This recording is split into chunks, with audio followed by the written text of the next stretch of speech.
Welcome to the In Season podcast, rated R for language. None of us are doctors or neurologists. The things you're about to hear are opinions of people living with epilepsy or seizures. These are firsthand experiences. Epilepsy can cause speech problems, and the medications are hard to pronounce. So please bear with me. Epilepsy can cause bad memory, so some stories will be repeated. I'm Pookie. Get ready. Nighttime partial seizures and anxiety. So I recently been having a new occurrence of partial seizures at night, right before I fall asleep. It's happening 4 times now. After the first 3 times, I realized I was taking expired meds. Oops. And figured out that was why. Doc said to up my dosage just in case. So yesterday I took a double my regular dose at night, but I had so much anxiety about falling asleep that I was up all night having an anxiety attack and had yet another partial seizure. Does anyone else deal with nighttime seizures? And if so, how do you deal with the anxiety of knowing you may have a seizure as you fall asleep? It's really affected me mentally. Okay, how did we accidentally take expired meds? That's my first question. Was it the pharmacy? Yeah, what happened there? How are we getting expired meds? Because something that I just do instinctively is always check the date on everything. Whether it's food or my medication, I check the date on everything. Sometimes I eat it even if it's expired, if there's no mold. But I set up my pill box and then I set a calendar for when I have to call in to refill, because otherwise I'll miss it. And then if they don't have it in stock, what are you gonna do? I have a fear of pill. I hate pill boxes. Oh, I'm sorry. My husband made me get one, and I have a month pill box. Yeah, I have a fear of pill box, and I also don't like decanting my pills because some of them come with that little thing. Yeah, I keep one of those inside each of my things because it's got 4 sections. So I keep a silica pack in each one that's separate from. And I had a real fear of that too, because like I said, the house that we lived in before was covered in black mold, and so was like, okay, if I'm taking the pill bottles out and I'm putting them in here, I'm exposing them to the black mold because they're not sealed entirely, So, yeah, I understand that. It's just that I had, at one point, it was 14 at night and 7 in the morning. There was no way that I was going to be able to open all of them and collect them, because I would count them and I would sometimes have to recount them 3 or 4 times to make sure I had everything there. Right? Yeah, I used to be on like a shit ton of medications, and I don't even know what for. They would just throw me on anything and everything at one point. I'm still seizing, and they go, here's another one. Anyway, and the original question. I'm sorry. No, you're fine. I just had a fear of like the pill boxes because like when I used to be on so many, it just reminds me of when I used to be on like a million medications at once. So I just hate pill boxes now because I'm like, look at my 4 or 5 little med. Well, I certainly didn't want it, but my husband bought it online, and he's like, here you go. This is what you need. And you need to set them up because we don't know what you're going to be taking. And a lot of times it was like I was titrating up or down. So it's like 1 week it's 1 pill and the next week it's 2 pills. And it's hard to keep track of that kind of stuff when you're all messed up from seizures. So that was why he did it. But the whole thing I have my mom as my pill box. So there you go. Their little notebook. And I'm like, so what do I do this week? There you go. Yeah.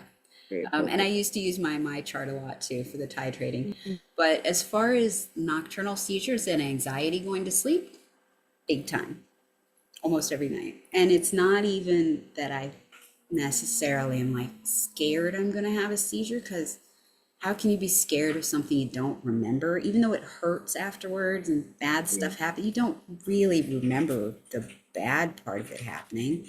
Right. So for me, I think it's psychological. Like it's already embedded in my brain that sleep is scary or sleep at night is scary, or dangerous. And so I do have a hard time sometimes falling asleep. A lot of times I'm up past 4. I've watched the sunrise a That lot of is times. awful. Me too. I And watched the sunrise. You need to sleep. I know, right? It's the thing you're It's supposed to do. awful. You Yeah, you gotta that's do one of it. the But biggest. Yeah, I was gonna say that's actually really interesting because sleeping is probably when I feel the safest. yeah, right? Like I love Um, sleep. I want to yeah, sleep. I so desperately want it. I yes, I am sleeping, the princess of sleep. I love to sleep. You are the mother of sleeping and the princess. I do, and I definitely don't get enough. Yeah, Watch And when that I B12 kick in. You'll not well, be I have sleeping as been much. taking the B12 for quite a while actually, but not the gummies. I have tablets but I've been upping them because I was only taking one in the morning and one in the evening, and I think I need a little more than that. I think I need to get um some iron too. I think I might be having trouble with like oh yeah, anemia or something. my Yeah. anemia has been really bad Yeah, I think recently. because Someone when you asked wrote me if about that, I was I like, was oh yeah, you yeah, ran out of iron and you started feeling somebody tired again. somebody asked me if everything was okay at home, and I was like, "What do you mean? Like, I'm fine." Because I asked some lady at the store, like, for like some eyelash stuff or whatever. I was like, "Hey, where can I find this?" And she's like, "You're right here." She's like, "Are you okay at home?" And I'm like, "Yeah." And I'm wearing some like shorts and a shirt, and we had just moved and whatever. And I look down, and I have like this huge like baseball sized bruise and like 5 other bruises all over my legs. And Mm, I just look up at her and I'm like, we just moved. I was like, I'm sorry, I'm anemic. I was like, I just bruise really, really easily. I don't know what to do about it. I'm sorry. Everything is okay at home, ma'am. Everything is okay at home. yeah. Everything's okay. I, I was gonna say it's really interesting though because with the with the sleep with the person said I always think about sleeping on my side or my stomach so that if I do have a seizure at night and I am foaming at the mouth or something, I don't choke on it. right, right. So I always feel safer in my bed at night, even though if someone can't get to me or something, it just makes me feel safer because I have had tonic-clonic seizures in my sleep, and I'm okay because I sleep on my stomach or I sleep on my side because it's just how I've always slept, and I've just trained myself that Mm. like I'm going to bed drunk. I'm going to bed drunk. I'm going to bed drunk. So if I throw up, I don't want to choke on my vomit. That's how I just have wired my mind. That's So good. it's just like I feel safest in my bed now and versus when I go out where if I go down, like what if I hit my head or what if I fall into traffic? What if I there's all these what ifs of like everywhere else in the house, whereas like when I'm sleeping is when I feel the safest. But I guess it would also depend what kind of bed you have, because I have my bed on the ground Yeah. Well, we and did I that for a long time because we yeah. had twins first, and I'm sorry, I'm going to say the thing that nobody likes to hear. We did co-sleeping, but we did do like we had separators My and mom stuff, did okay? too. But I'm sorry, if you have twins, it is just don't try to The give fact those that you people had a hard twins time for is anything they choose to do because it's a lot. I that is breastfed my twins crazy. for like 14 months, and we co-slept with them and they're fine and they're adults, and yeah, I don't feel bad about it at all. But we had our king size mattress and box springs on the floor for years. Actually, it'd probably be better if we did it again, except the dog would be really mad because he'd have nowhere to go. I love my bed on the floor. It's always comfier to me and it always feels safer to me because I roll off the bed a lot, just randomly, even if it's not a seizure, I just roll around so much. So I'm kind of just always a toddler in my sleep. So I love my bed on the floor, and I love having soft things around so I don't hit my head. So it's just I think when you sleep, just like be very aware of like there's things that you can do to make your sleeping more comfortable and feel more safe for you, and so that when it comes to that part of the day that is really important for all of us as epileptics, like it can be something that you can kind of look forward to and be like, hey, I can sleep, and if I do have a seizure, at least I'm sleeping and I wasn't awake before it. At least I'm sleeping. I'll know it when I get up later, but at least I'm sleeping and I'll be comfy in my bed and not in the hospital bed or something, and I'll be okay because I hate waking up in hospital beds for a little tonic seizure, which I know sounds silly, but I hate waking up in the hospital. I'm like, why am I here? There's no reason I need to be here right now. I'm fine. This just happens. So if you can kind of put it into a different perspective, that might try to help a little Well, bit. it's weird too. I think part of my problem is that I have always kind of been a bit of an insomniac, and then when some family members passed away, kind of tragically and violently, then I didn't sleep for a very long time. And then when I went to counseling again, and I finally got back in a normal sleep pattern and stuff, and then um, my dad died of cancer when I was 22, and I didn't sleep for more than 2 hours at a time for a year. And that will really mess you up psychologically. So I finally went and did the counseling again, my same counselor, and I went and I finally got meds because I didn't want to take meds. No, I was like, I don't want to take sleeping meds. I don't want to take whatever. I just want to be able to figure it out on my own, but I couldn't. So, but the thing about having insomnia in different times in your life is it trains your brain to do that. And so I always try to do the things that my psychologist told me to do when you're trying to break the cycle of insomnia, which is like, don't lay in bed when you know you can't sleep. Don't go to bed till you're sure you can sleep. You can be in your room, you can do stuff in your room, but don't get in the bed and lay in the bed until you're ready to sleep. Because I don't know, it fools your body or something. I don't know. And I try to do those things, but it doesn't always work. But I also try to be safe. I don't go up and down stairs. I don't go do anything really dangerous. Yeah, I mean, as someone who, like, I go off and on from, like, one time I slept for an entire, like, I think it might have been a little over 10 days. I was just asleep. That's And hardcore. yeah, and my mom was like, if you don't get up, I'm taking you to the hospital. And I was like, no, I'm going to sleep. And so I went back to sleep for another day, and I woke up in the hospital in a psychiatric ward. Oh no. And because my way of coping was sleep, like just sleep. Because if you can just sleep, you can just nothing. Who has what? No. Sorry. You can just get through it. But they also told me things like don't get into bed until it is bedtime and things like that, and Yeah. just a bunch of like your bed is for sleeping, and because I I know. treated my bed as like You're home, right? Yeah. yeah, as I like know. this is where I will rot away. And but I also had periods where I would be awake for 14 days at a time too. Yeah.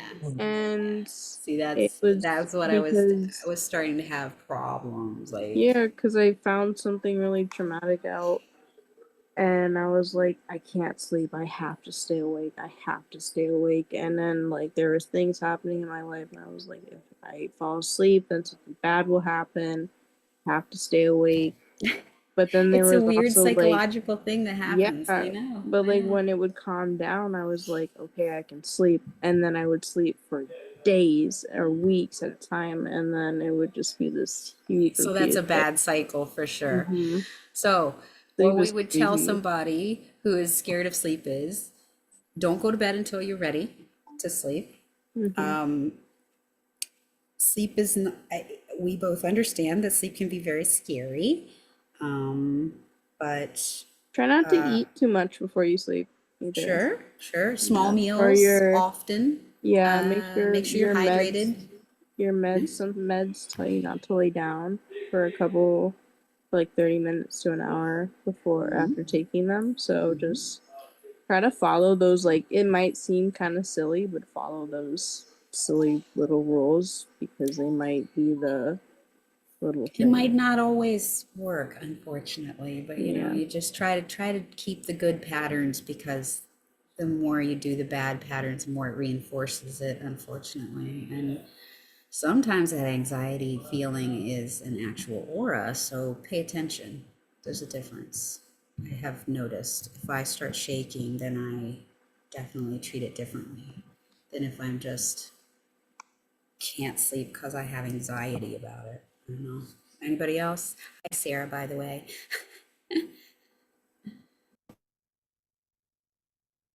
I sometimes have trouble distinguishing between if I'm having anxiety or an aura, or if one's leading to the other. I mean, I may not know really if I am having one or not. Really, I don't know. Um, Especially sometimes they happen in the morning, and sometimes the stress stuff happens in the morning. So, yeah, it's hard to say. It happened at work the other morning when I came in to work. Then they said, "Oh, sorry, you're gonna have to stay until 3 o'clock." I was supposed to get off at 1, and I have my dog at home. So it's like, sudden panic. I don't know if that's triggering something, or if that's a real panic, or if it's, you know, what's going on there. Um, Luckily, nothing else happened, but then I get in high alert mode all of a sudden, my whole shift. Then I have to tell people I'm around, like, "Hey, just so you know, I forgot to wear my medical bracelet today. I have to write down my emergency contact info." I say, "Hey, I can't afford an ambulance," the whole spiel. Um, because I should mention, I don't go to a regular job. I do different jobs all the time, so I'm around different people all the time. Um, so hence all the chaos that Yeah. bad. Yeah. I work. Sorry, you cut out. Oh, I said I worked at a temp agency for a year, so Oh, I yeah, understand. that kind of stuff. Exactly. So, Sarah, you didn't get this is the first time you got to really speak. The icebreaker question was what have you done to say what was the word? I think it was improve the quality of life Yeah, what'd you do to improve the quality of your life after with diagnosis. your epilepsy? Yeah, that's it. He always comes in clutch with the with the memory of that. What? I've You always never been accused of having the memory. I don't know, you've been doing so well this entire time of remembering the question today. You've been doing a great job. Oh, Katie, you're Well, great. You're our thank you. Thank you researcher. for noticing. I would say it helps me remember life short, like helps me kind of be more present, live more in the moment. Don't take things for granted. There That you is a go. fantastic answer. I like that. I have another one, and my neurologist thought this was kind of funny, but I thought it was a good way of looking at things. It's a good excuse to live a healthy lifestyle instead of just sort of like, "Oh, I should get more sleep. I should do this." It's like, no, I have to. I have to get more sleep. I have to do certain things. So it's a reason to do it. So I got something here, you guys. It says Psychosis. Can epilepsy cause psychosis? My son was diagnosed at 27 with TLE. He took medication for a short while and then stopped due to what he believed was an allergic reaction.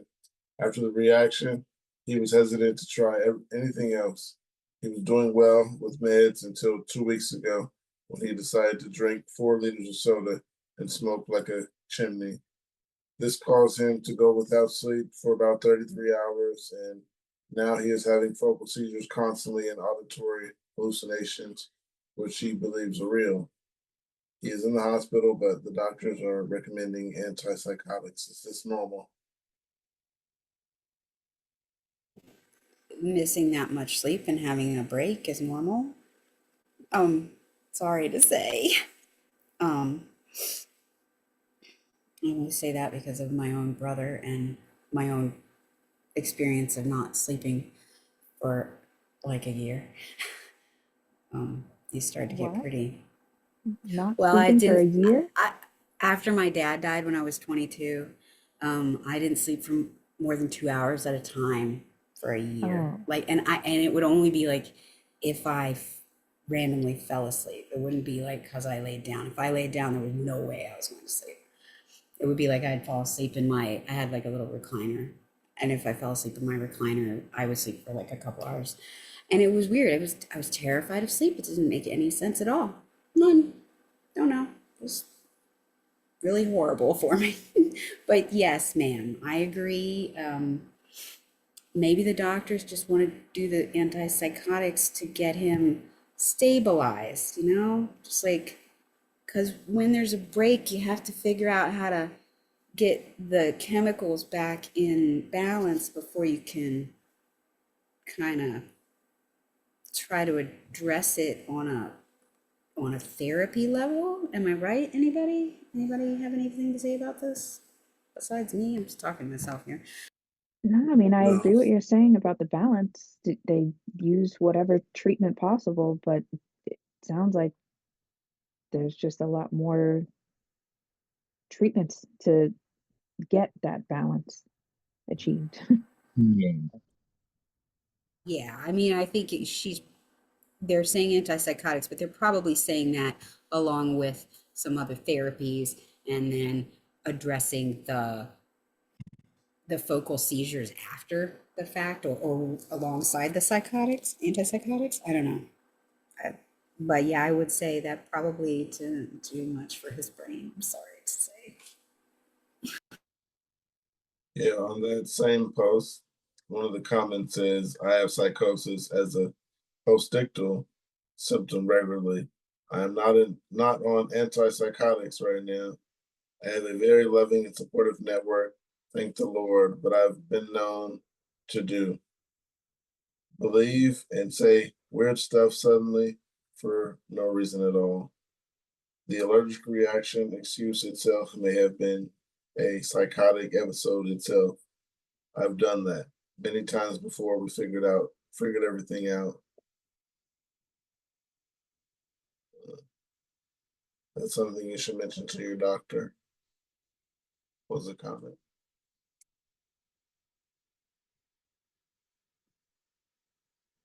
So what were they talking about? Uh, I missed the point of that post. Were they couldn't tell you. talking about what they bring up at the doctor's appointment? Her son had epilepsy and Oh, he okay, stopped his medication because he felt it was having an allergic reaction, and he was doing okay until he decided to drink a bunch of energy drinks. And was it alcohol as well, Pookie? I think it was just soda, she said. Okay. Okay. And then he smoked a whole bunch of cigarettes, I assume. Yeah, And smoking like a chimney, I'd assume. and he was awake for 33 hours. And then he had some kind of psychotic break and they hospitalized him, which I think is probably the correct thing to do, for sure. I hate this. Yeah, I'm sure that would be an inpatient situation no matter what. Yeah. Yeah, I got that's one here. kind of like hitting all the no's of what to do with epilepsy. You know, Yeah, I mean, gosh, don't do any of those things. That's a terrible idea. But just to answer the question, was it possible? Yeah, I assume it is possible. Anybody else? We all know lack of sleep can make even a healthy person break, right? 3 hours, yeah. I've watched sunrise, but not two. Um, I have, not recently. Many years ago. And yeah, by the second night, yeah, lights that weren't there. And I was like, okay, gonna force myself to bed no matter what. Take that Cobri. It'll knock you out. Add it with a benzo. I got something. It says, who's returned to work after a medical leave? Was it short or long-term leave? I am a remote worker who wants to be able to afford living. I hope I can return to work smoothly, but I want my focal impaired awareness seizures under control. I am under the employer's insurance program through all of it, through all of this, but it's coming to an end and with less pay as I move from short term to long term. I was wondering with those anecdote anecdote experience on this, who has returned to work after this disability leave? If so, how long were you gone? How's work going for you at the moment? Um, every time I went on leave, I just left the job, so it's not going. I think the longest I did was 6 weeks. I was at a call center, not the doctor's office, but the debt collector. So that's after I was there for like 3 years, and then did like 6 weeks for all 3 or 4 surgeries, and went back to the call center for, I don't know, I think 4 weeks. And then I got into the last accident out front, and they called the ambulance twice, I think, in 4 weeks after the RNS. So that kind of was the end of that. That's when family, I think, told me that I was so upset about having to give up my license that I just gave up on even doing anything about going back to work. Once they called the ambulance on me again after I told them not to, I don't think I was friendly about going back. I uh I was I went on leave 3 times in a row and I eventually ran out of FMLA time. So yeah.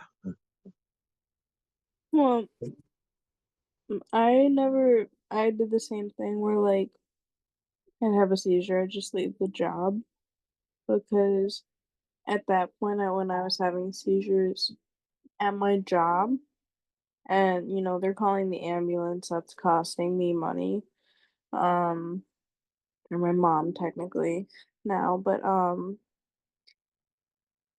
it was also like it doesn't look good on a resume, like if you keep going to a job and leaving a job and going to a job and leaving a job. So it was like for me, it's been like until I'm ready and know that I can hold a job without having a seizure and knowing that I can function through a job and a work day without having a seizure and putting my reputation at risk because of my epilepsy. That makes sense. I don't know. I kind of wish that I could remember all the details because for some reason the job that I was at, I don't remember if the doctor's office was any better. Did you guys ever have like a, I don't want to say favorite job, but kind of the job that you think would have worked with epilepsy, or have, you would have stayed out longer? I don't think the call center was the right place. I think I might have been better off in billing, but not work in reception, over on the billing side. I think had I So not I worked moved, at a doctor's office for a couple of years too. yeah, I think had I not moved, I would have been great at Dunkin' Donuts. It was like the perfect job. Had I not moved, it would have been perfect, and had my manager not messed up my taxes, it would have been perfect. He messed up my taxes big time. Like I owed $300 at the end of the year. Great job. Great manager. You owed the job As a man, $300? No, I owed the state during Oh. tax season because he didn't take out my federal taxes. And he had some shady stuff going on. He would clock his wife in, and then she would sit in the back and do her courses for college to become a doctor. So hopefully she's not any of our neurologists, because she was not very smart. She couldn't even make a Dunkin' Donuts drink. oh, So I got something to move on to. It says, what's your post-seizure care routine kit? Mine is lots of water as well as attempting to eat more than one meal a day. I get nauseous for days after a seizure. Lots of laying down and trying to sleep and rest my brain, as well as my least flashy, most calming game, showers. I like to play a lot of I play a lot of unpacking after seizures. Sitting in a hot shower helps a lot with the brain fog and achy muscles. I avoid baths for a few days only, or a few days after one, just in case. Showers only, but sitting down. What's everyone else's little tips and tricks and routines for after a seizure? I also get high as fuck, so there's that. Post seizure, my remedy is pretty much just sleep, get some rest. If you don't have a concussion, make sure your head's good and get some rest. Which helps me rest or eating. I follow the little my migraine guide kind of, and my mom will get me like a fry and like a small fry because I'm usually nauseous, and a small Coke from McDonald's, and I'll take an Excedrin and sleep for hours. And have a little you bit don't of think the that caffeine is because kind of risky? but that's why I have just a small amount. Oh. Just a small amount with ice, but the sugar helps with my head and I don't know, it helps me. I've never had problems with it, but it helps me. Yeah, after a But seizure. I only have one small Coke and then a fry. I'll have buttered noodles, and then from then on I have water, a lot of water. But I If like to it's get just the sugar one, in me from just well, the I'm glad not everybody needs like that emergency medicine right away. I It felt like for hate a while there was nothing but clusters. Yeah, people always ask me if I want some water, if I want something to drink. Usually I don't unless I have that metallic taste in my mouth. Then I need something to change the flavor. Um, but other than that, it's like get some rest, chill for a bit, smoke, get your head right. Yeah, that's my post routine. And smoking really helps every time because it's the only thing that helps me feel like the headache is there for gone for like 30 seconds. So the more you keep smoking, 30 seconds, that feeling goes away for a bit, then it comes back. And again, smoke again and again, and just goes in circles, doing much nothing. I also avoid my stimulant medication the day after a seizure. I just don't take it that day. I'm not recommending that to anyone, but that's just something that I do because I know that it will make my day a lot harder than if I do take it. I'm not recommending that again, but then the next day I will go on and continue as prescribed. But I do skip a day of the medications that I think will interfere with my healing process from the seizure, if that makes sense. It does. I see something See here what's about next. somebody's talking about my husband is a shift lead at his work and has recently been dealing with a flare up at the start of this year and has had to miss work because of this. His work is well aware of his condition. He's also even had a seizure at work. He was let go due to absences.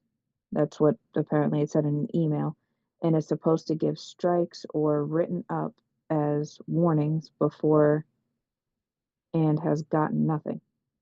He has doctor's notes for the times he had and never ended up taking them from him when he returned to work. He was given no final warning. And the last question they ask is, are we able to go legal? I mean, to me, if they got an email saying that he was let go due to absences, then it sounds like the job is trying to play that card. But if those absences, if they can get a specific date for those absences, correspond all those dates with the doctor's notes, sounds like a legal case to me. You guys ever heard of jobs trying to just say prior to absences, even if the absences were medical?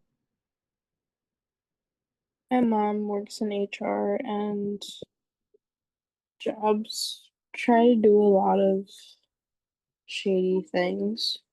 Um, she's a great HR rep, so she doesn't do any of that weird stuff, but it is known amongst different companies and whatnot that they will try and use any and every excuse in the book so that they won't have to deal with something or pay for something on their watch or blah blah blah, all that fun stuff that companies do with their prep stuff. But I think finding a good company that respects your health and your well-being is a good thing.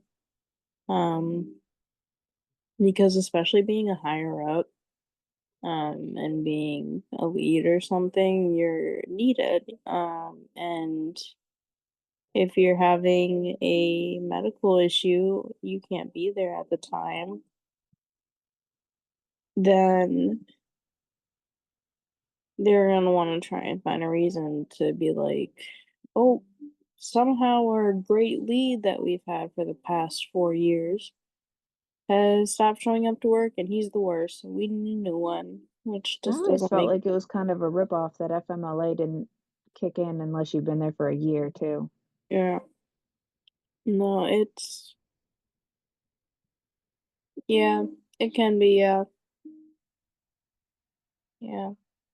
So are I we're still mean, talking about the original question here that I dipped out on or not mm, about going I on just medical read leave? something about somebody saying that their husband got let go. Yeah, the email actually says that he was let go due to absences, but that sounded kind of suspicious because they said the only days that he took off was doctor's notes and, because of his condition. So it was just a discussion on, any tips we could give on something like that. I guess it also depends on where you work because Yeah. certain places, people do unfortunately rip FMLA off and they use it and try to use it to their advantage, and then it puts people like us at a disadvantage, and it really sucks. And it happens with a lot of different areas of life where greedy people want time off and money and easy, and people like us who are just trying to get by and survive are then the ones being punished for it because we genuinely need that time, and other people are just using it for fun.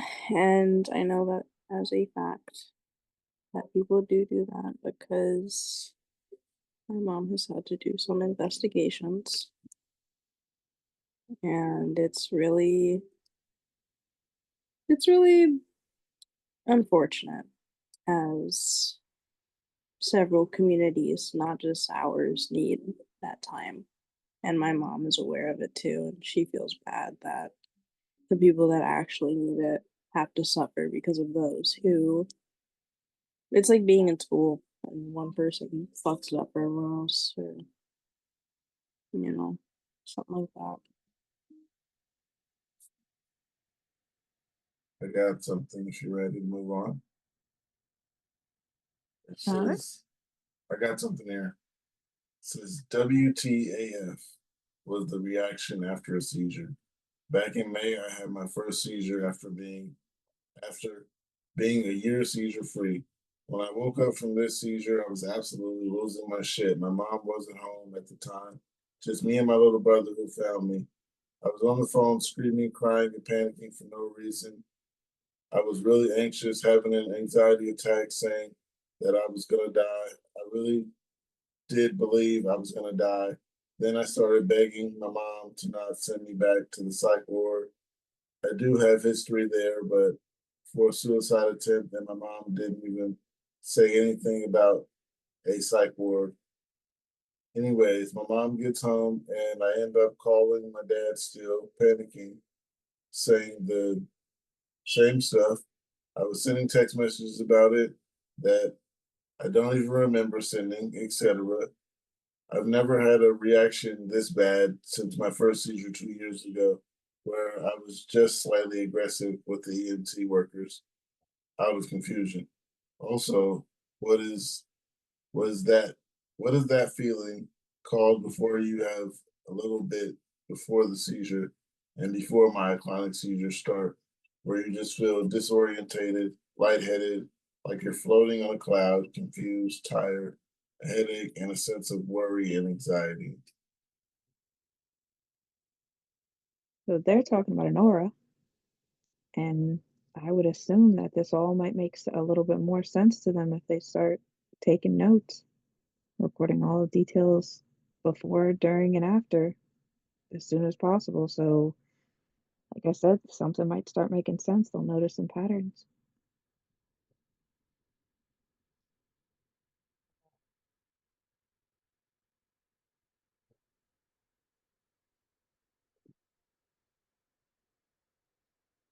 Says, what do you do if you have headaches and dizzy? What do you usually do when you have a headache? I'm not sure whether it is after seizure, it is an after seizure issue, a drug effect, or something else. Do you take a rest until you recover? It's hard for me even to walk because I feel dizzy. I would say that's after. That's how I feel. What about Yeah. you? Go ahead, Selma. Oh, I was just saying, yeah, I would definitely take a rest after for sure. Oh, okay. Yeah, I do get the post seizure drowsy, can't walk stuff, and sometimes I usually still try to walk for some reason.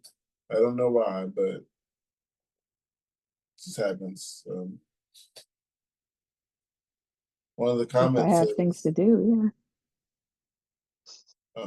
If I don't have time for a seizure, I will keep trying to walk and do things until I can't. I I'm can't deny still it in it, anymore. still in the seizure most likely, and I'm still trying to go do things and just confused.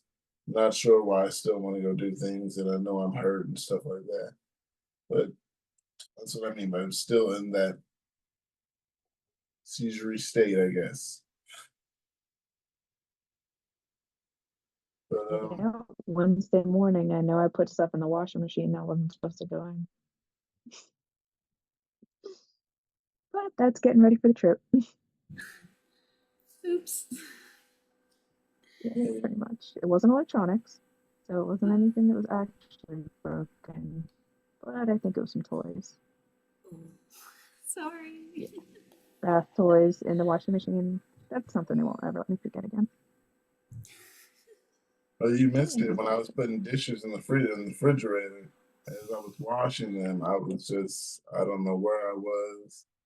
Oh my My gosh. mind was there. I was thinking about things, but for some reason, I was like, what am I doing? I was like, I made noodles today and I tried to like stir them with my hand while they were on the stove boiling.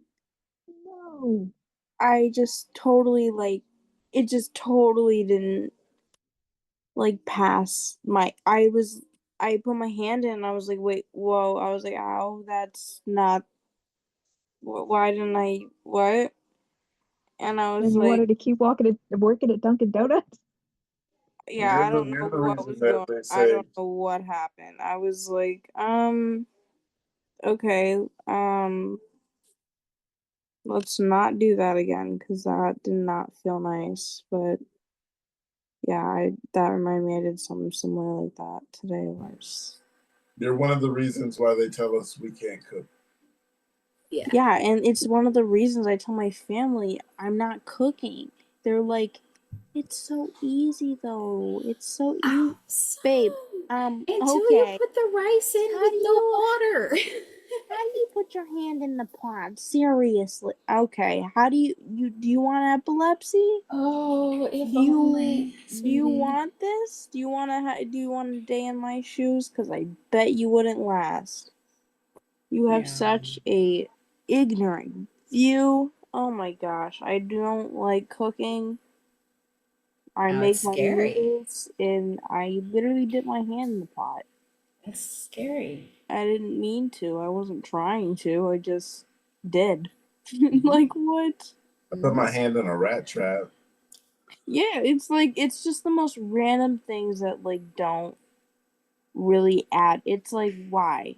Why Why did did I I do do that? that? Yeah, I Yeah. don't know why I did I've that. done I some really didn't weird I stuff thought I could get lately. my hand back. I think I was testing myself. or it's like even I'll tell myself beforehand not to do something. I'm like, And okay, then you do it, make sure right? you don't do this And then because you it do it. can be bad. And then I do it.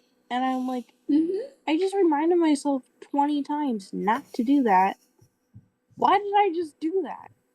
And it's like my mind is just playing games with me. Like, let's do silly stuff today. Well, it doesn't feel so silly. Right? Do you get that? Like some stuff, it doesn't feel stupid, but when I look back on it, I just did something stupid and didn't even look at it like it was because I felt like it was what was supposed to happen. I get a lot of those moments lately. Yeah, I've I'm been just glad none of it is like permanent injuries yet, especially breaking the bones in an extremity. Doesn't that like not feel right again?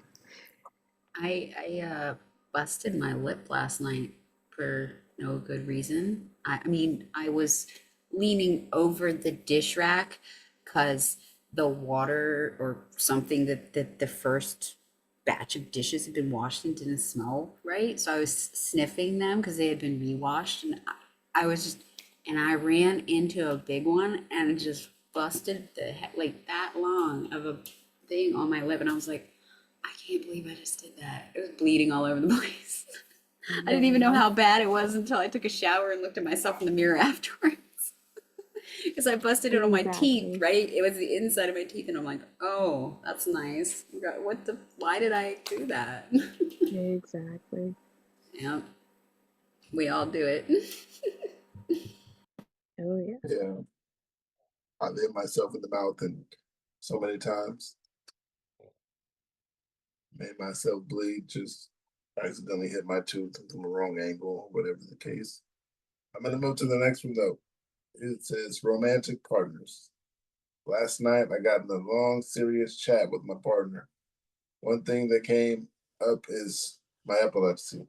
He said that when I talk about different struggles and how it relates to having epilepsy, he views me as pulling the epilepsy card. as in me making excuses for calling myself a victim. I rarely talk about it with him anymore because it's been 3 years since my diagnosis, so if it comes up, it seems meaningful in my mind. Anyone else dealt with this? How do you work through it? I don't want to be a victim. I just want my diagnosis and the epilepsy to be understood. I don't want to be a victim. I just want the people that don't have it to understand why it is this way. I'm not trying to be a victim. I hate when people try and pull that like card of like you're Yes. Labeling you're you. milking it. I'm not. You by you saying that means that you don't understand. You still don't understand what I'm going through. I have people who have seen me with all the cords hooked up to my head in the hospital, looking like ET and all different types of stuff, and they're like, "You still have seizures? I thought you got on medicine though." What? That's not how it I'm works. sorry. That's just not how it works. You got on medicine for your anxiety and you're still feeling anxious sometimes. You know, it doesn't just go away. Things don't just go away. This is a chronic illness. This will be life changing for a lot of people. And people just don't understand that. Like the guy at the gym today. You could still go to college and have epilepsy. I know. I'm just not one of those epileptics.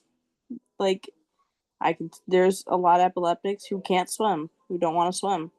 I can though. I'm one of those epileptics. Yep. Boom boom pow. What? It's just That was their response. such an ignorant. Well, you helped teach him something, it sounds like. It's like, how do you help people like that? You don't. You just wait for them to experience something similar and then they empathize with you. And you're like, okay, We need I'm that so poopy sorry bubble. you're going through this too. And they're like, wow, I finally understand. This is awful. Yep. Yep. You've I met somebody really that want actually got to empathize diagnosed with with you epilepsy right after? now. We got some, yeah. You got some, Kate? No, I was just surprised that I wouldn't expect him somebody Get here, who Kate. is diagnosed with epilepsy later in their life. I can hear you. Can you hear me? Yeah, I can hear Oh, you. okay. Um, Okay. got something that Yeah, I says just always figured epilepsy is too random.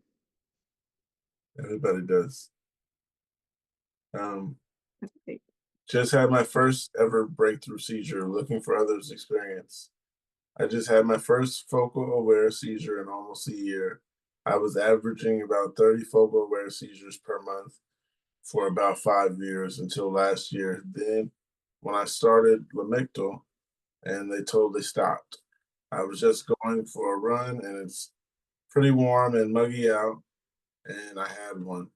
I'm wondering if anyone has had any breakthrough seizures like this as a kind of one-time thing, or if for most people it's indicative of more seizures to come. I'm also wondering if the average outcome is that a person needs to increase their medication dosage after a breakthrough seizure. If you just keep on keeping on with your current dosage. I plan on talking to my doctor, just curious to hear from others, as this subreddit has been a huge help for me. Thanks for the input. Um, are breakthrough seizures something to come to expect? No, I kind of got used to them though. Breakthrough seizures are just like, it's like that seizure I know is gonna come. It's like I'm taking It my will. pills, doing everything right, but that one seizure that's coming is the breakthrough seizure. And It'll happen. Yeah, Here. it's coming. eventually. Just a Right. matter of time. Am I It's right? if you Yeah. keep having those seizures, then that's when you talk about the dosage. Yeah. Um, coming up That on was that kind of a 4 month drawback mark. on. Yeah, go ahead. I just made 3 months seizure free Congrats. Nice. today. That's a landmark. Yeah, I think my last one was in May. My The last end one of was May. April 11th. Congrats, man. Congrats. That's a Nice. good win. Yeah. Thanks. I just put that together. So you Uh, might actually make it through a whole summer without a seizure. But That's a big one. to that person's question, the heat could have also triggered him. right. The thing that kind of, I don't want to say turned on my epilepsy, but kind of triggered my adult onset epilepsy from the stuff that apparently happened as a child that wasn't treated or diagnosed was heat stroke, like every day for 2 weeks. And I just kept on going and doing it, And that was the eventual trigger that took me down. So, heat, yeah, it sure can. Dehydration, heat. I get sun sick. The sun makes me sick.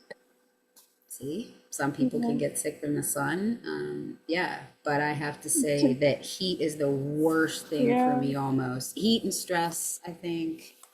Lack of sleep is bad, but heat and stress, it's almost a guarantee. My husband even says if I get in a stressful situation, he's like, oh, well, we just have to wait now.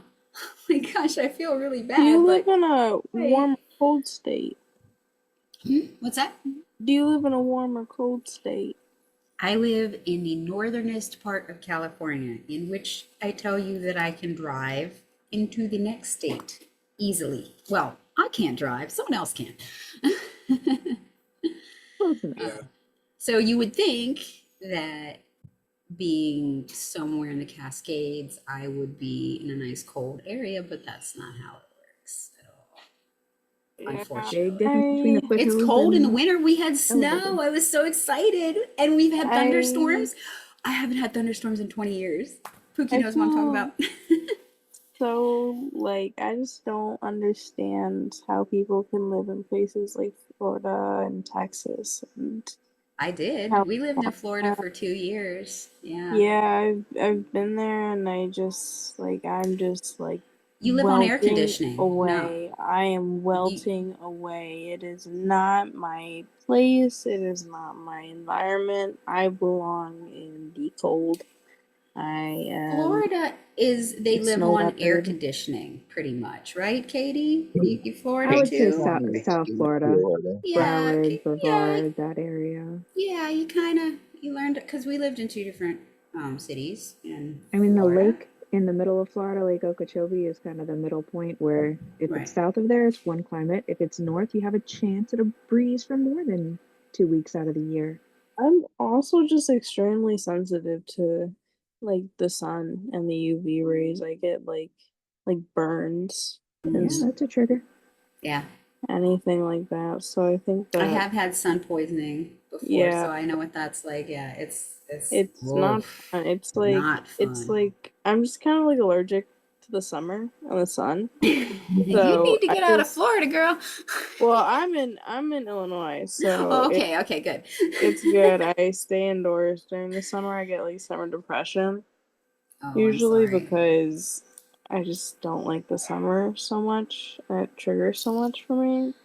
But Such a- You should probably notice winter stuff in like that. Chicago can be brutal sometimes, but I love the cold so much. I take it for granted every winter, but it never triggers my seizures the way that the heat does and the sun does. And Yeah.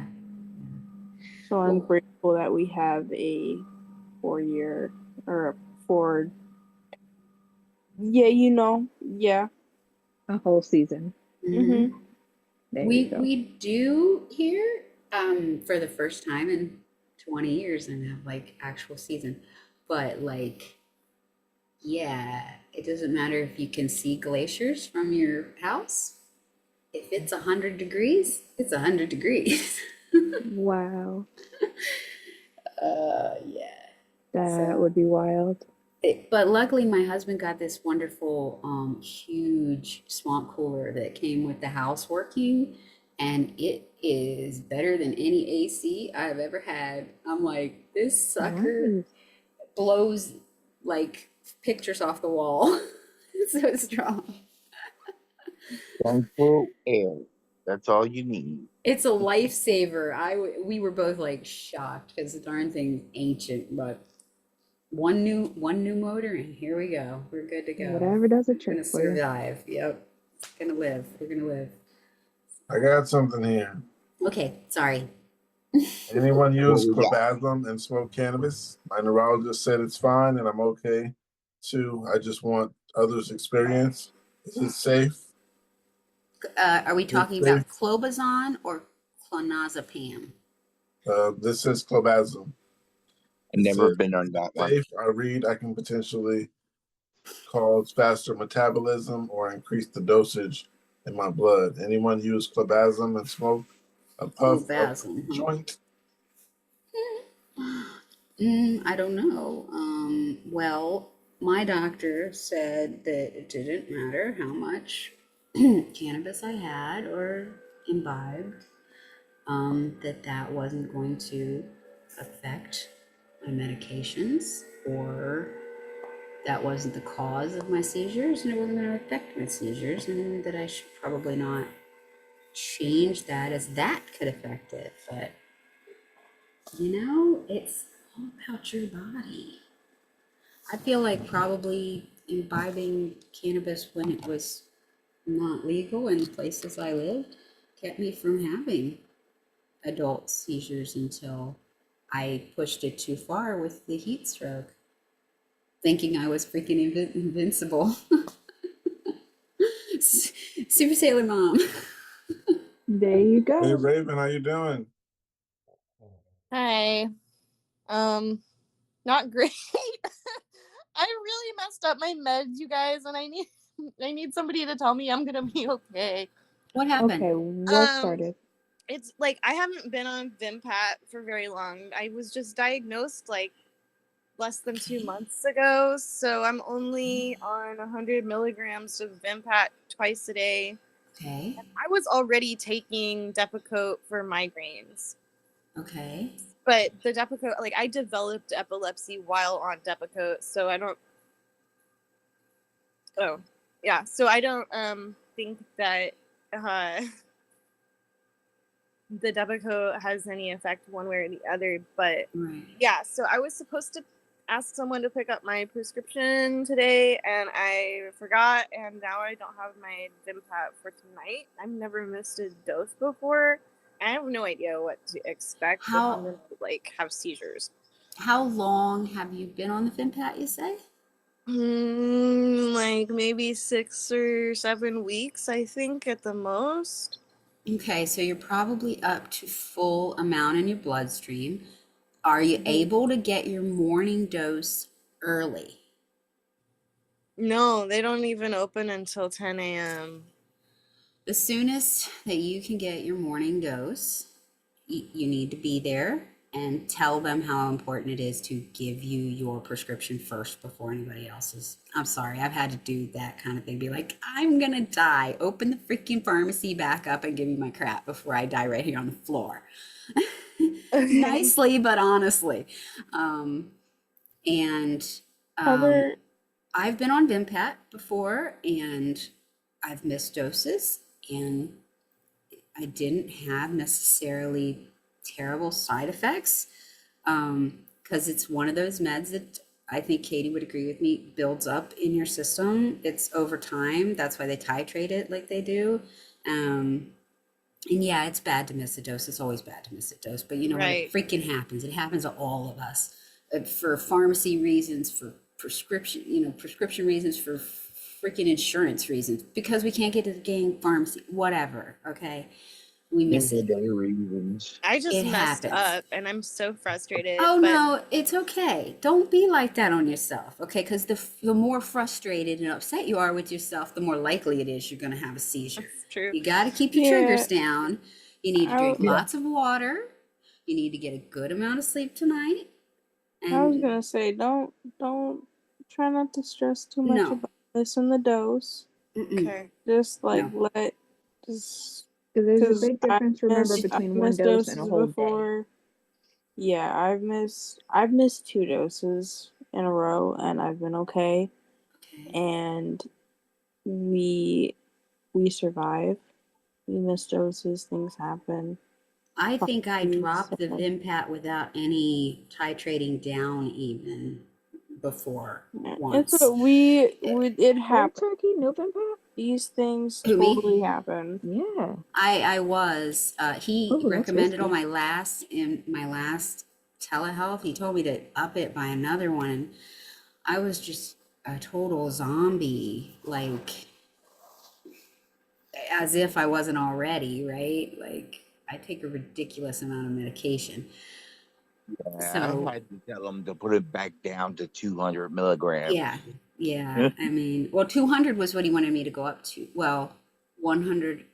You can I also, think if he you had can me at have, like 400 or something.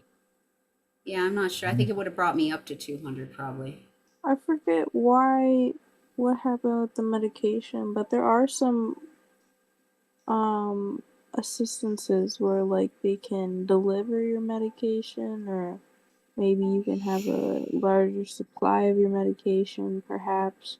Yeah. There's different, options maybe you guys could try out. It really depends, Yeah, but the other thing is It's going just to these an after hours treatment-controlled medical substances. clinic Yeah. and explaining to them what happened and showing them a bottle of your previous medication and explaining. But the question is whether or not they would even have any in stock, because it's kind of a funny, like I just tried to refill mine and I got a message back from the pharmacy saying they don't have it in stock, so I'll have to wait. So if I hadn't tried to refill it ahead of time, I would be, out of luck. But yeah, So well. That's why I'm in this situation. Actually, my pharmacy was out of stock. see, So, right, yeah. and that well, freaking is so annoying, isn't it? and a It is. lot, I think recently too, a lot of medications have been, just with how politics in the world has been recently, I think we need to be a little more aware of Oh yeah. requesting our medication ahead of time, even if it seems like, all right, maybe I'm kind of pushing it because I still have 5 days left or whatever. Like, no, we need to be requesting it way earlier. Yeah. I do So- this Days where and they're out of it and stuff. These are things that we need. And Some the world places don't is let you shambles request right it more now. than 5 days. Yeah. so yeah, my but answer to you, we Raven can- dear, is calm down. Don't freak out. Do you have rescue meds of I any have kind? lorazepam. Okay. And I was thinking about, like, do I want to take it in advance or not? I don't know. Well, If I would I- say that if you're going to do that, take a half a lorazepam All right. and see if you feel steady and normal when you go to bed. If you do, fine. If you feel like you need another half of it, okay. But start with the your body lowest. best. Right. You know how you feel. If you feel normal in your head and normal in your body after one, a half of one, then you probably don't need to take more. You just have to make it through to the next Vimpat to get it back up to the proper amount, right? You just have That to makes get it sense. back up to your blood level, and you just have to make sure nothing happens in between. I Then keep that's thinking kind of of. Sorry. No, please go ahead. Oh, Go ahead. I keep thinking of it like you either have it or you don't have it in No. your body, but it's No. it's Thankfully, more of a lot slope. of our Yep. medications are Right. not like that. A lot of them, they titrate up because they're trying to get it up to a certain level in your bloodstream. and that level will stay there for at least 12 hours, 24 hours, you know, and it will take a long time before it completely drops out of your system. Am I right, Katie? I'm not talking out my butt, am I? Oh, yeah. Okay. All right, good. Okay. No Thank less you than for 3 weeks on reassuring everything me, ever since everyone. I've been on. Okay. You Because you can stay online and we can watch you while we're on the podcast. true, you know, you can hook up to somebody and if you're really worried about it, do you have somebody at home that can tell if you're going to have a problem? Or if you No, do I have a mean, problem? I have somebody here if I did have a problem and needed like if I'm conscious and can ask for help, then I have help, but I don't have somebody who would be monitoring me. Can you leave your door open so they could hear you? Do you make any noise if you have a problem? I don't make a lot of noise, so Okay. and they're kind of a heavy sleeper, but I'm Uh, gonna try. Okay. Yeah. Well, then I would definitely say, sure, if you want to do a half a dose first and see how that makes you feel, I don't think that's a problem at all because you want to make sure you don't have a slide back breakthrough before you get your Vimpat. Does everybody agree with me or am I being a drug pusher here? No, We're totally we're letting you not. take the reins We because agree it's with genius. you. Okay. Do Thank what you. say. Thank That's you what the all. rescue meds are for. Okay. Yeah, Okay. that's what my doctor said. That's what they're for. They're to keep you from having problems because the problems are what cause your brain damage and stuff, right? Like that one Yes. person talking about how scared they were after a 5-minute seizure and losing their vocabulary. Holy cow, after a 45-minute seizure, and I couldn't think of a word anywhere. And I used to go through a Stephen King book a week. It's ridiculous, right? I feel like a total dimwit when I have to come up with words in emails or texts. I'm like, where did my vocabulary go? It's gone. It was good enough to pass their silly little test that they did at the hospital to see if I was good enough. Good Thanks, enough guys, for right? what? Good enough to do what? Yeah, I have a good enough vocabulary to be your little, you know, assistant. She doesn't know a lot of words. It's like good enough to not die on your own, I guess. Like, thanks. My doctor said there was no way I was good enough to go back and work the ice cream shop again, and I kept trying to do that. So I don't know what the hell they were trying to prove I was good enough to do. Anyway, Well, I'm those sorry, I keep flavors are interrupting you. complicated. I bet you your manager still wants you back there. He does. He would do anything to get me back there. He raised my pay for like $5 an hour the second time I came back against my doctor's orders. Wow. Well, you know, if you improve the sales 30%, You can. 30%. That's the kind of skills you can't teach somebody. Got this, girl. Yeah. They want that mango flavor one. I was Stuff's just the gonna say bomb. my mom slept through one of my mom sleeps through my seizures if I have a seizure at night. So Yep, I my husband mean, has it's slept not through some. not really like I can say anything. I can Today, take my meds. It's just today was a good day, but Ookie is we done. seen a seizure today. yeah. I am. AJ had a seizure. AJ did? Yeah. On here? Yeah. Oh dear, I'm sorry.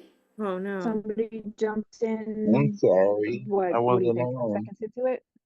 It was like 30 seconds maybe, and then Okay. someone eventually came in and moved the camera off of him. Did he make noise? No. Silent. Jason was talking and he was watching us and he had his gaming chair, and then I had seen him just sit back like in his gaming chair. He sat up straight and then he started like to wander off, and it was the first time I've seen that. Yeah. First time I've seen a seizure. Oh, except for the one you had on our meeting with Twix. That's the first time I've seen a TC. Oh, okay, right. But yours were kind of focals, right? Yeah. Having that meeting, yeah. That was, gosh. Oh, sorry, I AJ. keep it on the screen so I can see everybody in case they have a seizure or something. Yeah, that's a Right. better way to do it. Did So Annie come far, on 3 today? people. Unless there's 30 people, right? So I'm far, gonna- 3 people had seizures. Me, Kate, and AJ. I need to get in touch with them. Hey, I'm gonna. Pookie, did Annie come I on need to today? find out if AJ goes by Yes, a she him or did. her. Is Okay. Annie okay? Yes, she is. Okay. Oh yeah, yeah, I'm she's gonna back Try to to send her a 1,000%. text block tomorrow. you guys. The back of my cranium is protruding and hurting. So I'm gonna go to sleep. All right, get yourself a All soft right. pillow. Good Oh, I idea. have a million pillows Good here. night, Lufa. I got one more question, Good Lufa. night, Lufa. Oh, I got one more answer. Okay. It says, "Are rainbow swirls something? Are rainbow swirls on paper something I need to tell my neurologist about? I'm still trying to figure out what and when I need to communicate things to my neuro. 6 Yes. months and 1 day after a few TCs and going on lacosamide, I had a focal aware and they increased the dosage. No trouble since 3 months ago. But the other day I was looking at some spiral bound textbook and the binding set me off. Started to feel like other things were swirling. Then rainbows started dancing on the page too. I felt off. After a second time, I closed the text and decided I needed to lay down. Then I napped for several hours and was better. I have to nap. I have to nap a lot from 250 milligrams of the cosamide bid, but this this was one of the things, like, these are seizures and the doc needs to know as we are adjusting meds or if these things just happen and I should just log it and talk to my neuro at appointment in November if nothing else happens. How do you deal with this events like this? Um, I would definitely say something to your neurologist. Um, seeing rainbow swirls on paper like that prominent isn't normal. And it probably means that you maybe got a little damaged. Or that you might Okay. need a little type of Could be a side effect from the session. meds. Yeah, it Could be heavy. an aura, a visual aura, because I have had some swirly rainbow visual auras that are very I uncomfortable. get sometimes after seizures I get really I have like I do have a personality disorder, but I have this odd shift in my personality and it's just not really me. And it can last for a couple days and it's not exactly an aura, but I just feel kind of like angry and mean and or sometimes I feel kiddish and weird. Uh, sometimes I feel fine and sad at the same time. It just really depends. I have like weird personality shifts after seizures a lot. Like my last one has made me really angry for a couple days. And it was just like a really weird personality shift. And then I was seeing like kind of like static everywhere all the time. Um, but I don't know. I usually see a lot of static after things and whatnot. But if you're continuously having it, then it may be, like you said, a side effect or One medication I took, I did have some very odd visual things. Like if I closed my eyes, I could see some really intricate, intense patterns, and sometimes they would still be there when I opened them. I would have really crazy, weird dreams. I don't remember which medication. I wish I'd written it down. But I straight up told my neurologist, my epileptologist, there's no way I can keep taking this. I'm sorry. It feels like I am tripping on LSD all of the time. And yeah. so that sounds like fun, but it isn't. Okay.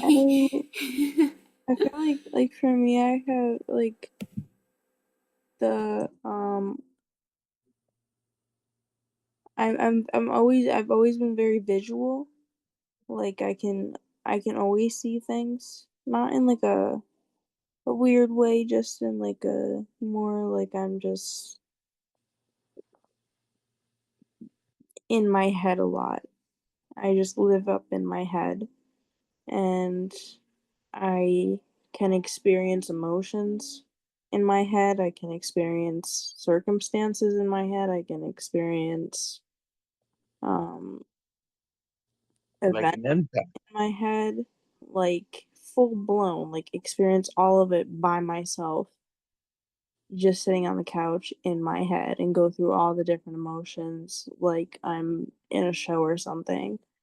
And it's really odd, but when I started taking the Kepra, it like amped it up in the worst way possible because it used to be like I'd have like some weird whatever times in my head. But when I started the Kepra, they started getting really like vicious and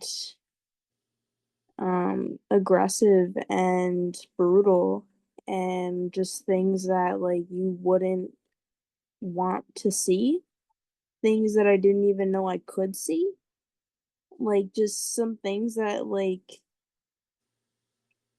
I was like, am I crazy? Like, is there something wrong with me? Is there like, am I a sociopath? Because I don't want to be thinking these things. I'm just confused as to why all of a sudden I went from having a radio talk show with a knockoff version of Ellen DeGeneres to these really weird visuals of really creepy things. Because I'm not really sure what's happening. Because it's never been this aggressive before. But the Kepra definitely made it. The Kepra rage like infected my brain and made my entire ecosystem and like rageful, and it was really scary. Yeah. That does sound scary. That's definitely one to keep track of so you don't take it again. Right. Wow, it is boring. I'm gonna go to bed, guys.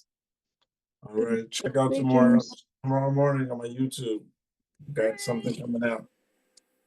Good Check it night, out. It's gonna be a Lupa. good one. Alright, All the It good guys. was good stuff. talking to Good you. Bye everybody. bye. Bye. Night night. Night. Good. I hope she gets some sleep.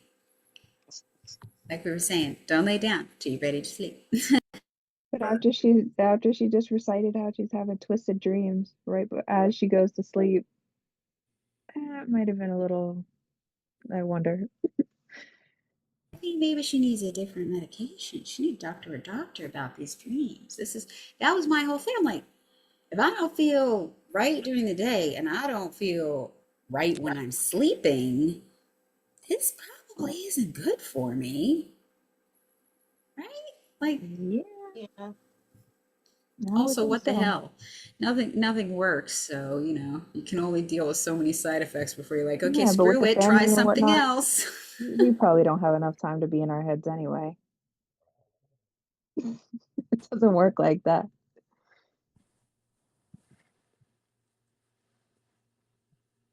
Um, got one. That's just how it is. Does anyone feel out of phase with everyone and everything? Not a total issue, but it is getting more extreme. I repeatedly a dream. I'm in places I am unfamiliar with, but all the people are always gone. I never understood what that was about, but now I'm having that same feeling while waking up with people around. I just feel out of sync, out of rhythm with others. Like I'm not really here in the world anymore. All my seizures were while sleeping until last year. Started a coastamide this time because I did not like the Kepler rage. After breakthrough a few months back, neuro upped my lacosamide to 250 milligram bid. Seems to be working. No seizure during 72-hour AEG. EEG showed the brain damage, focal by temporal, intermittent slowing, especially in delta and theta waves, left side more than right. I don't know if it's the meds or the brain damage or just life of the trauma. I want to be around people and engage, but in the moments I don't feel wholly there. I have a hard time focusing on what other people are saying, and then when I am to talk, all my thoughts run away and hide. When I tried to explain this to my therapist, she just said, "You're talking, you're talking well now, and I think you're doing great. I'm not doing great. It is early in the process, but I'm drinking quite a lot of alcohol. In the last few months, I started gaining weight after losing 200 pounds several years ago and maintaining even after breaking pelvis and foot with seizure last October. I'm depressed and anxious. Obviously, the first thing Doc would say is stop drinking. I'm setting myself up for support, health, for supported healthy things like group yoga and meditation. Just started with recovery dharma, and I'm practicing being kind to myself. All this helps more than the meds I've tried in the past for depression, but it is hard to take care of yourself when nothing feels real. Anyone else feel experiences like this? I want to say this is disassociation. Anybody else think so? Ding, ding, ding. Sounds like it. The question is it disassociation because of your seizures and you're having more than you realize you are? Or is it your medication and a side effect? Or is it that you just need to go to some therapy so you can feel like other people again? I'm sorry, what, honey? It could be a mixture of both. Well, exactly. Yeah. I mean, there's a lot of things in there. Medications, the side effects can be but disassociation is one of the first things they say about auras, right? It's like, if you feel disassociated, pay attention, because that could be an aura. Gosh, it's awful, isn't it? And that patient even mentioned that they know they shouldn't be drinking. So well, they need to stop so they don't die. Because it's not just drinking for, you're not supposed to drink with the meds and this. What if you drink and then you have a really bad seizure and nobody knows and you stop breathing in your sleep, or you choke on your vomit or something else? Like this isn't just something that affects you. It affects all the people in your life that you love and that care about you. And they will be devastated if you die from such a stupid thing. And I hate to say it's stupid, but you know you're doing wrong. And I understand that alcoholism is one of the hardest things to break. I understand it's not as hard as cigarettes. I've stopped smoking and I have no desire to ever smoke a cigarette again. But that's just me. I don't, I'm not an alcoholic. I understand it's really hard to quit, but this is not just about, you have to have a reason, right? You got to have a reason to quit smoking. You got to have a reason to quit drinking. Your reason is you're not going to devastate everybody you know.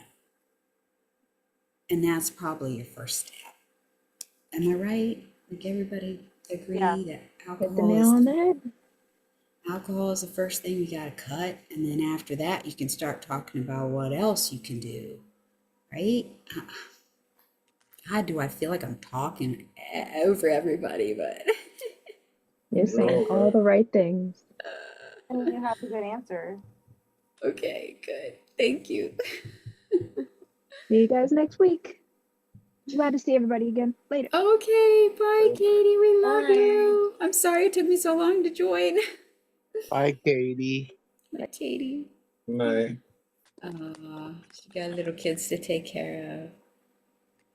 I got something else here. It says gluten, newly diagnosed, and I'd love to hear people's experiences discovering its celiac or gluten sensitivity contributed to the seizures. What was your clue in figuring it out? How did avoiding gluten affect your epilepsy? Thinking about the correlation and wondering if it is worth it.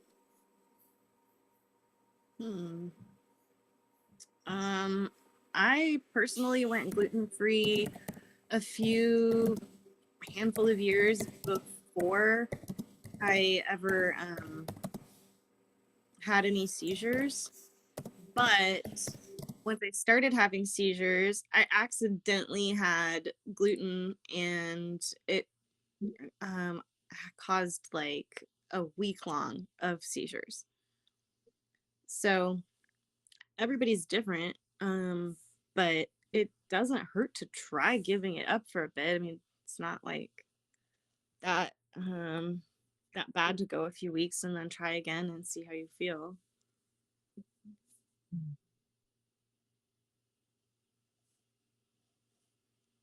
I like that one.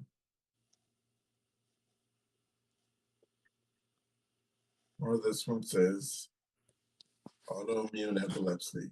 My daughter was diagnosed a few months ago based on the pattern of character of her seizure. Both her PhD, MD, epileptologists, and neurologists at Mayo have brought up autoimmune epilepsy. She doesn't really have the symptoms that would indicate the kind that is brain degenerative, but I feel like if I look back over the last year, there were no signs that something is going on in her body. She has gained weight in her face, always looks swollen. For a super active 10-year-old, this is surprising. She has developed horrible seasonal allergies and constant has nasal congestion. She has horrible stomach gas and digestive issues now. She gets canker sores and skin rashes frequently. These symptoms all developed over the last year. The seizure started in December. She didn't start ASM until January. Has anyone else had similar experiences? Did you get a diagnosis beyond epilepsy? What treatments have you tried? What worked? Haven't been through anything like this. Mm-mm. You're on mute, Sailor Mom.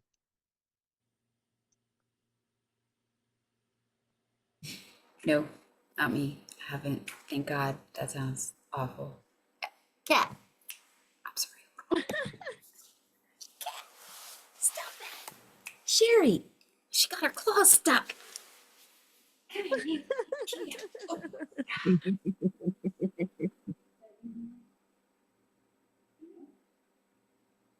That's fantastic. Okay. Oh, for fridge's sake. I miss having a cat. They're so silly. Cats are amazing. Oh, you're on mute. One of them got her claws stuck in the screen, and the other one is behind the curtains waiting to scare me because she's a solid black cat and I couldn't see her for a second. I was, oh, hi, there you are.